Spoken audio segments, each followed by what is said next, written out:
خواتین کے اپنے چہرے کو اسلامی طریقے سے مکمل طور پر ڈھانپ کر باہر نکلنے کی آزادی فرانس میں 1 سال سے متنازع بنی ہوئی ہے۔ کئی مہینوں کی بحث کے بعد فرانسیسی صدر نکولاس سارکوزی اور ان کی حکومت نے نقاب یعنی برقعے پر پابندی عائد کرنے کا فیصلہ کر لیا ہے۔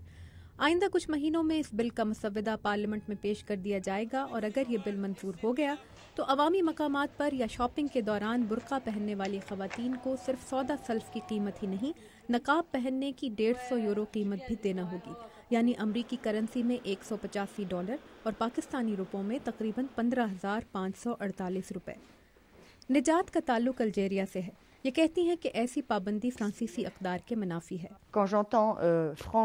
جب میں فرانس میں آزادی، برابری اور مل کر چلنے کی بات سنتی ہوں تو سب جھوٹ لگتا ہے۔ یہ ایسے ہی ہے جیسے میں ایک آمریت میں رہ رہی ہوں۔ دلیل بوبکر پیرس کی ایک مسجد کے سربراہ ہیں۔ یہ کہتے ہیں کہ ایسی پابندی کی ضرورت ہی نہیں۔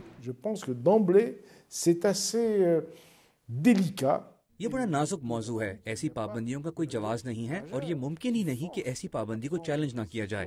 La burqa ce n'est pas un signe religieux, c'est un signe d'asservissement, c'est un signe d'abaissement. 2009 میں صدر سارکوزی نے فرانس کی پارلیمنٹ سے خطاب کے دوران کہا تھا کہ برقع خواتین کو پابند کرنے کی کوشش ہے اور فرانس میں اس کی کوئی جگہ نہیں۔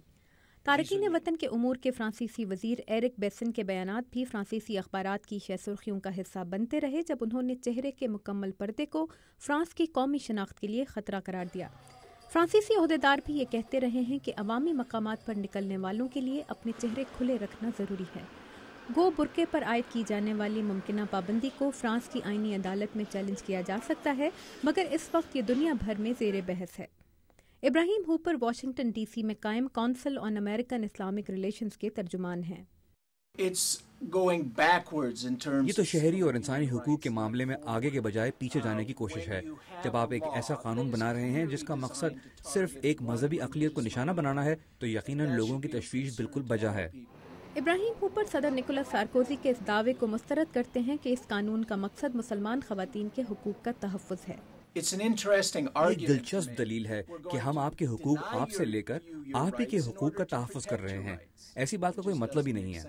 مگر فرانس میں ایسے لوگ بھی ہیں جو چہرے کے مکمل پردے کو مسلمانوں کا لباس قرار دینے کو تیار نہیں۔ اسلام کا برقعے سے کوئی تعلق نہیں، یہ عورتوں پر جبر اور اسلام میں طالبانائزیشن کی علامت ہے۔ فرانس میں جس کی اکثریت یا آبادی کیتھولک عیسائی ہے 50 لاکھ مسلمان رہتے ہیں، جو مغربی یورپ کے کسی ملک میں مسلمانوں کی سب سے بڑی آبادی ہے۔ اگر یہ بل منظور ہو گیا تو فرانس بیلجیم کے بعد وہ دوسرا یورپی ملک بن جائے گا جہاں چہرے کے مکمل پردے پر پابندی عائد کی گئی ہوگی۔ میریاما ڈیالو کے ساتھ تابندہ نعیم، اردو VOA۔